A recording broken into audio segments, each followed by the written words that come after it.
شعبان کا مبارک مہینہ ہے۔ میرے نبی پاک صلی اللہ تعالی علیہ وسلم جب رجب کا پچھلا مہینہ جو گزر گیا نا، یہ جب آتا تھا تو آپ کہتے تھے اللہم بارک لنا فی رجب و شعبان، یا اللہ ہمارے رجب اور شعبان میں برکت دے، وبلغنا رمضان، اور یا اللہ آگے رمضان آ رہا ہے، یا اللہ ہمیں اس تک پہنچا دے۔ اور آپ شعبان میں سب سے زیادہ روزے رکھتے تھے، کبھی کبھی پورا مہینہ شعبان کے روزے آپ رکھتے تھے۔ اور 15 شعبان جو بہت مبارک رات ہے، اس میں آپ نے فرمایا اس کا قیام، رات کی تہجد اور دن کا روزہ، یہ اللہ تعالیٰ کی بارگاہ میں بہت محبوب ہے۔ رات کو اللہ سے مانگو تو دعائیں قبول ہیں، اور اس رات میں بھی اللہ تعالیٰ فرماتا ہے، میرے نبی نے فرمایا کہ میں سب کی بخشش کرتا ہوں جو اٹھے ہوتے ہیں، رو رہے ہوتے ہیں، 5 آدمیوں کے سوا، 5 انگلیاں۔ پہلا سنو، مشرک، دوسرا شاحن، دل میں بغض کینہ رکھنے والا، تیسرا المسبل، متکبر تکبر کرنے والا، چوتھا عاق لوالدیہ، والدین کو برباد کرنے والا۔ ایک ہوتا ہے کبھی کبھی اونچا بول ہو جائے، گستاخی کا، اس کو نافرمانی کہتے ہیں۔ عاق ہوتا ہے پھاڑ دینا، ایسا پھاڑنا کہ جڑ نہ سکے، جو والدین کے جگر چیر دے اور ان کے کلیجے جلا دے، اس کی اس رات بخشش نہیں ہوتی۔ وہ مدمن خمر، اور روز شراب پینے والا، عادی نشے والا، ایک اس کی بخشش نہیں ہوتی۔ بخشش نہ ہونے کا کیا مطلب ہے؟ کہ یہ شرک سے توبہ نہیں کرتا، معافی نہیں ہے، یہ کینہ اپنے دل سے نہیں نکالتا، معافی نہیں ہے، یہ تکبر نہیں چھوڑتا، معافی نہیں ہے، یہ والدین کی نافرمانی نہیں چھوڑتا، معافی نہیں ہے، یہ شراب نہیں چھوڑتا، معافی نہیں ہے۔ اگر یہ چھوڑ دے سب معاف۔ ادھر یہ توبہ کرتا ہے، ادھر اللہ سارے گناہوں کو دھو کے پاک کر دیتا۔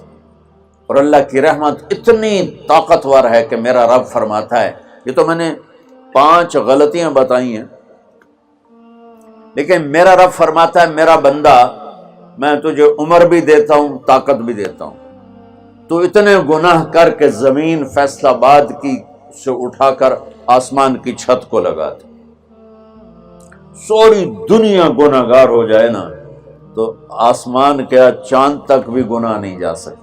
اور میرا اللہ کہہ رہا ہے ایک مرد عورت اتنے گناہ کرے کہ آسمان کی چھت کو لگا دے، پھر صرف ایک دفعہ مجھے کہے یا اللہ معاف کر، تو میں سارے ہی معاف کر دوں۔ تو بھائیو، یہ رات بھی معافی مانگنے کی ہے۔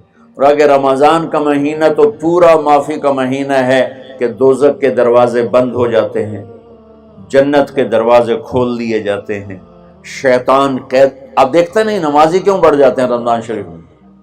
کہ وہ نامراد قید ہو جاؤں، تو کسی کو زنجیروں میں باندھو وہ چل تو نہیں سکتا، چھوڑ دو زنجیریں تو چل پڑے گا۔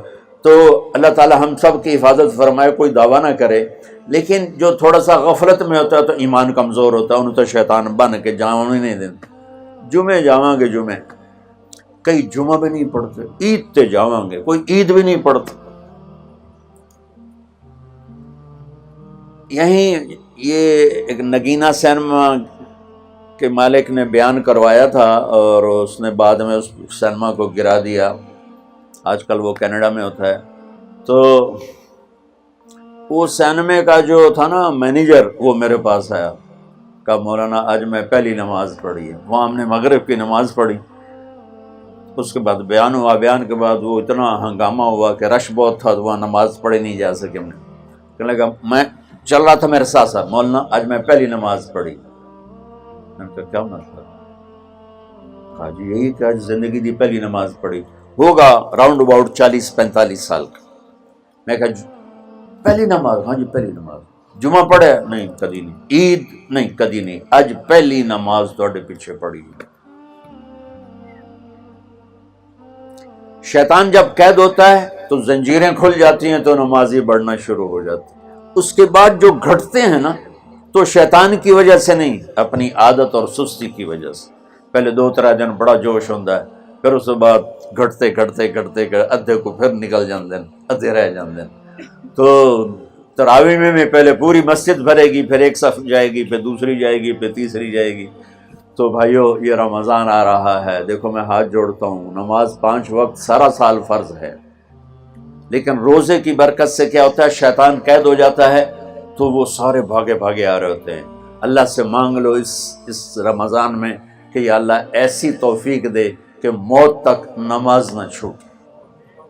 رمضان میں بہت سے لوگ رشوت لینا چھوڑ دیتے ہیں کہ نہیں جی ہن رمضان شریف آ گیا، تو رمضان شریف بھی تو آیا ہے، لیکن اصل میں شیطان قید ہوا ہے، تو اب کہہ رہا نہیں ہن رشوت نہیں لینی، مہینے بعد لواں گے۔ ڈنڈی مارنے والا کہتا ہے نہیں صحیح تولنا ہے، پھر رمضان تو بعد کٹھی کسر کر لواں گے۔ وہ کیا وجہ ہے پیچھے؟ ایک تو رمضان کی برکات ہیں، اور ایک شیطان کا قید ہونا ہے، اور ایک جنت کے دروازوں کا کھل جانا، دوزخ کے دروازوں کا بند ہونا، اللہ کے عرش کا پہلے آسمان پہ مستقل ڈیرا ڈال دینا، اور پھر اعلان کرنا ہے کوئی بخشش آنے والا ہے، کوئی معافی مانگنے والا ہے، کوئی توبہ کرنے والا ہے، کوئی جنت مانگنے والا ہے، کوئی دنیا مانگنے والا، آؤ مانگو۔ اور ایک فرشتہ اعلان کرتا ہے اے بھلائی کے چاہنے والے شاباش آگے بڑھ، اور دوسرا فرشتہ اعلان کرتا ہے اے برائی کے کرنے والے بس کر اور واپس آ جا، بس کر اور واپس آ جا۔ رمضان کا مطلب ہے جل جانا، رمضان کے لفظ کا مطلب ہے جل جانا۔ جلنے کا مطلب کیوں ہے اس میں کہ رمضان میں اللہ سارے گناہوں سے اپنے بندوں کو پاک کر دیتا ہے، اور ان کے گناہوں کو جلا دیتا ہے، جس سے وہ پاک ہو کر جو سونا آگ میں جل کے خالص ہو کے باہر آتا ہے، روزہ رکھنے والا بھوک کی آگ میں جل کے خالص ہو کے باہر آ جاتا ہے، اللہ اس کے سارے گناہ معاف فرماتا ہے۔ تو میرے عزیز و رمضان شریف آ رہا ہے، اپنے دل کو کینت سے صاف کرو، بغض سے صاف کرو، نفرت سے صاف کرو، کسی سے لڑے ہوئے ہو اللہ کے واسطے صلح کر لو، یہ لڑنے کی جگہ نہیں ہے، محبت کر کے جاؤ تو اللہ بڑے اونچے عالی درجات نصیب فرمائے گا۔